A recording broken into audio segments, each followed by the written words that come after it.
Hi. I apologize for not using my Bible this morning, but we're moving. Don't even know where it is right now. Um, but I've got this app on my phone. Actually, this app is on Beth's phone, as you can see. Uh, but the the good part about these are I've checked them and I've not seen anything wrong. Um, this right here is the Blue Letter Bible. Brother Alan Cotton told me about this one. I usually use Bible Gateway, but this one is good too. Uh, and what today is going to be about, the message today is, of course, this starts way back there, but um, this is Numbers 21, verse 5. This was just one of the many times that the Jews that came out of Egypt, uh, as my father used to put it, moaned and groaned. They were unhappy about everything. Every chance they got, they complained. Oh, I tell you what, things were bad in Egypt. We need to get out of here. And as soon as they did get out of there, they went to comparing their present circumstance to their old circumstance, just like many of us do today. I've had a lot of people, some of them family members. I love them dearly, but they need to compare themselves to these people right here. When you sit there and you go, okay, it was bad when I was a wino or drunk or alcoholic, however you want to phrase it, and sleeping on the street, sleeping under a bridge, sleeping in my car if I had one, somebody else's car if they left it unlocked, all those things. Those are bad things. But you start going to church, and the first chance they get, what do? Well, at least when I was living on the streets, nobody this, nobody that, and people were nicer to me. And, well, probably the only reason they were nice to you is number one, they felt sorry for you because of the bad choices you were making. People don't understand when you decide to take a drink, take a hit out of a pipe, puts a needle in your arm, whatever, those are choices.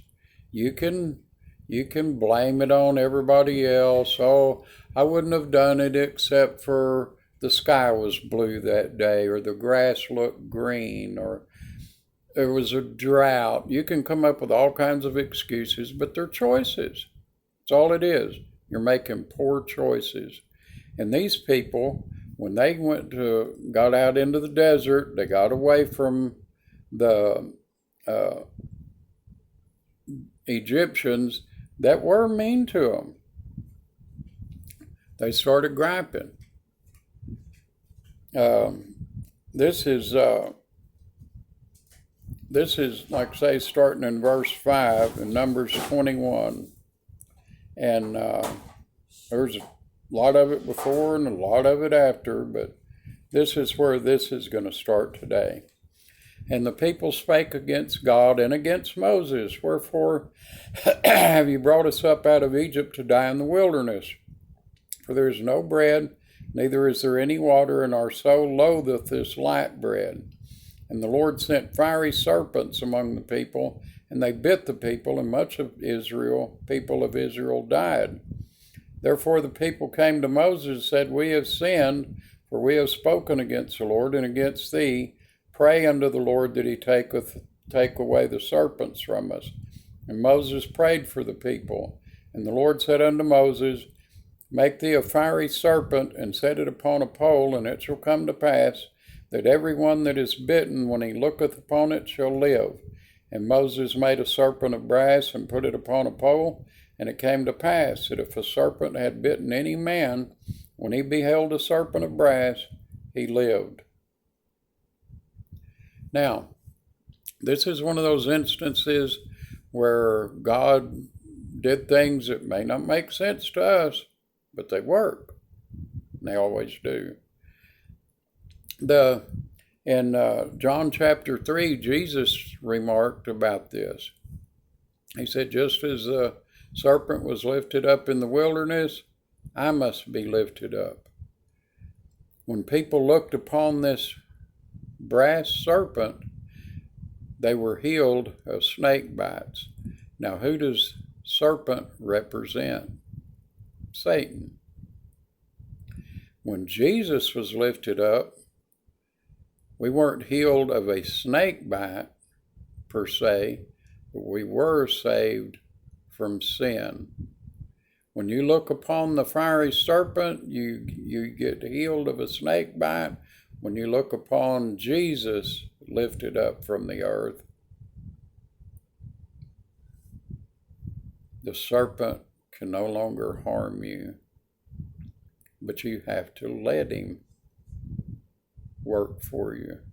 You have to listen to him. You have to obey him. You need to accept him as your Savior.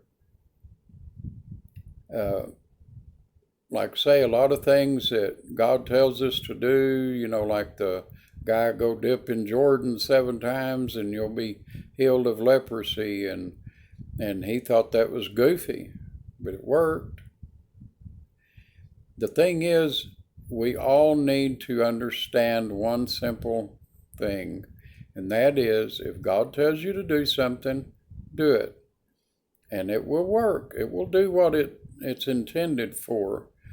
Just like a lot of times I get messages and I think, I wonder what that's for. But then I find out, and maybe years later, that people actually did listen. And I pray that y'all will be listening today, and that you will look upon Jesus lifted up from the earth and accept him as your Savior. I love y'all. See you next time. Bye.